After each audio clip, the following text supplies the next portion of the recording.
Are you new to yoga? And what is this thing they call down dog? And some even say mountain pose. And what is this strange language where they say it's called Parvatasana? Coming up, I'm going to show you what this all is and what it means.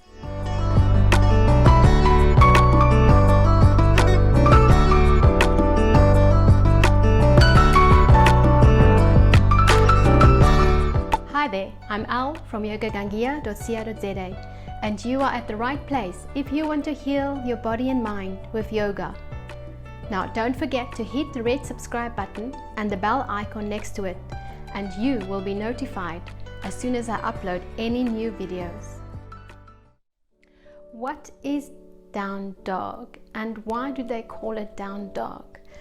Down dog is a yoga pose, and yogis used to use words from nature to describe the poses, as they found animals naturally stretch their bodies in certain positions and the poses look like animals.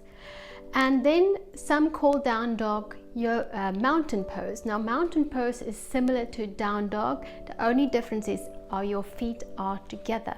When down dog, your feet are apart. And Parvatasana is a Sanskrit word for mountain pose. Parvat means mountain and asana means pose. Now let's have a look at down dog.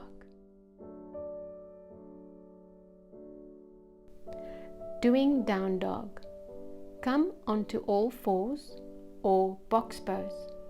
Make sure your knees are under your hips and feet in line with your knees, and your wrists under your shoulders with the fingers spread out and pointing forwards with the arms straight. Your spine is neutral. Tuck your toes under and press into the palm of the hands and fingers, and lift your buttocks up to make a straight line from your wrist to your tailbone. Keep the knees bent for now. The head hangs and look through the legs. Move your upper torso and shoulders towards the knees. Everyone's body is different.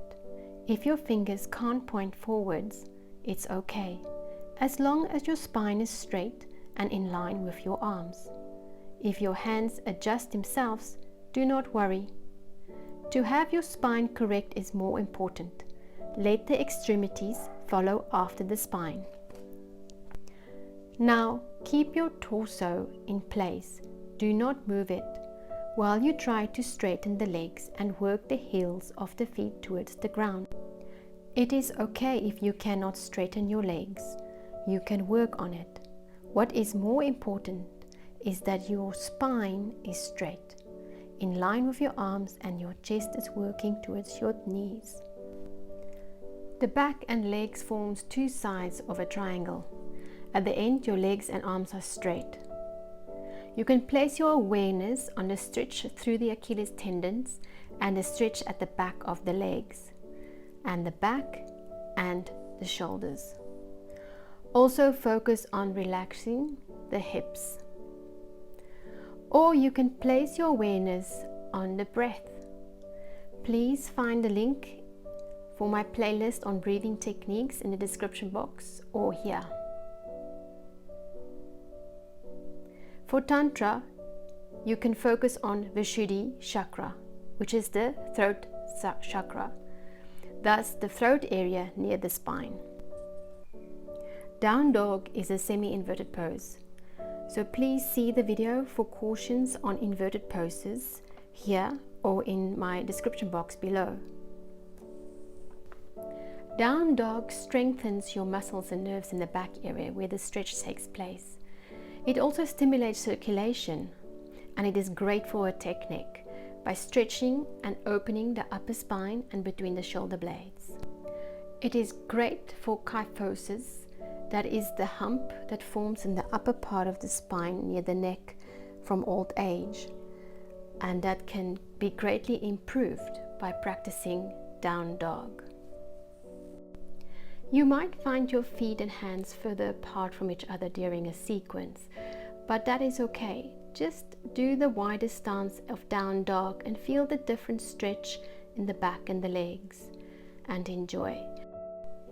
And remember to feel free to move your feet and hands whenever is necessary, so you can find the correct posture for your body. Now that I've showed you all the technical aspects of down dog, we must remember that our bodies are organic and are round and move differently and not in straight lines. So when you're in your down dog, experiment with it. Move a bit to the left, to the right, and see how your body reacts. It is not a specific science. It is your body and your movement and how you feel. So experiment and enjoy. Remember, if you want to avoid injuries, it is important to focus on how to go in and out of a pose. It is just as important as the pose itself. And rather be in the moment. I call it the zone. That means you are here focusing on your body, your breathing, and not thinking of something else. So rather be in the zone than have a perfect pose. Yoga is not about the perfect pose. Yes, we can always improve our bodies, but focusing our mind on one point is more important. The tip for today is all about the spine. Your spine comes first in all your yoga practice. For example, think about a baby developing in the womb. First the spine develops and then the extremities, the arms and the legs and the fingers and so on. This is how you must approach your yoga practice, unfolding from the inside out. It doesn't help your arms are perfect, but your spine is not in alignment. So get your spine correct first and let the rest follow. Remember, have fun, don't take it too seriously. And please leave a comment down below in the comment section and let me know what you think of this video. And don't forget to give the like button a clickety-click if you liked what you've heard. Thank you for watching. Ariom Tat Sat.